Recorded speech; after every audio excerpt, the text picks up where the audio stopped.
ఎండలు ఎక్కువగా ఉండడంతో ప్రజలు ఎక్కువగా మజ్జిగ అటువంటి వాటిపై ఎక్కువగా మక్కువ చూపిస్తున్నారు. అయితే తోపుడు బండిపై మజ్జిగ తాగుదామని వెళ్లి మజ్జిగ తాగుతూ ఉంటే గ్లాసులో ఉన్న ఫలంగా బళ్లి రావడంతో ఉలిక్కిపడ్డారు. ఇక వివరాల్లోకి వెళ్తే వెలుగొండ నుంచి నంద్యాల పట్టణంలో పని ఉండడంతో పని చూసుకొని వెళ్తూ రోడ్డుపై ఉన్న మజ్జిగ తాగుదామని అక్కడికి వెళ్లి గ్లాసు మజ్జిగ తీసుకొని తాగుతూ ఉండగా గ్లాసులో చనిపోయిన బల్లి రావడంతో ఒక్కసారిగా ఉలిక్కిపడ్డారు. గ్లాసులో బల్లి ఉందని అతనికి చూపించడంతో నా కడుపు కొట్టొద్దంటూ అతన్ని ప్రాధేయపడ్డాడు. ఏది ఏమైనా ఇలా వస్తే ప్రజల ప్రాణాలకు ముప్పు కదా అంటూ అతనిపై ఆగ్రహం వ్యక్తం చేశారు.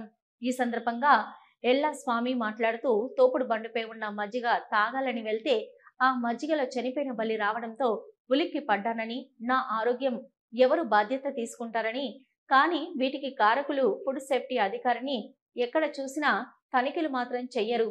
ఆహారంలో సిగరెట్లు వస్తాయి, బిర్యానీలో పురుగులు వస్తాయి, మజ్జిగలో బల్లులు వస్తాయి. వీటికి కారకులు ఫుడ్ సేఫ్టీ అధికారులు తనిఖీలు లేకపోవడం వల్లే ఇలా జరుగుతున్నాయని, ఇప్పటికైనా అధికారులు స్పందించి ఇటువంటి వారిపై చర్యలు తీసుకుంటే ప్రజల ప్రాణాలు కాపాడే వాళ్ళు అవుతారని, బల్లి రావడంతో అతనిపై నేను అడిగితే నా కడుపు కొట్టొద్దని నా చేతులు పట్టుకొని మొక్కుతున్నాడని, ఇప్పటికైనా అధికారులు దయ ఉంచి తనిఖీలు నిర్వహించవలసిందిగా చేతులెత్తి మొక్కుతున్నానని ఆవేదన వ్యక్తం చేశారు. పెట్టుకున్నారని చెప్పేసి ప్రజల ప్రాణాలతో ఆడుకుంటారా? ముందరనే కల్తీ ఫుడ్లు, కల్తీ గాలి అన్ని కల్తీ అయిపోయినాయి. మీరు ఏం చేస్తున్నారు? హెల్త్ కమిషన్ వాళ్ళు ఏం చేస్తున్నారు? ఫుడ్ సేఫ్టీ వాళ్ళు ఏం చేస్తున్నారు?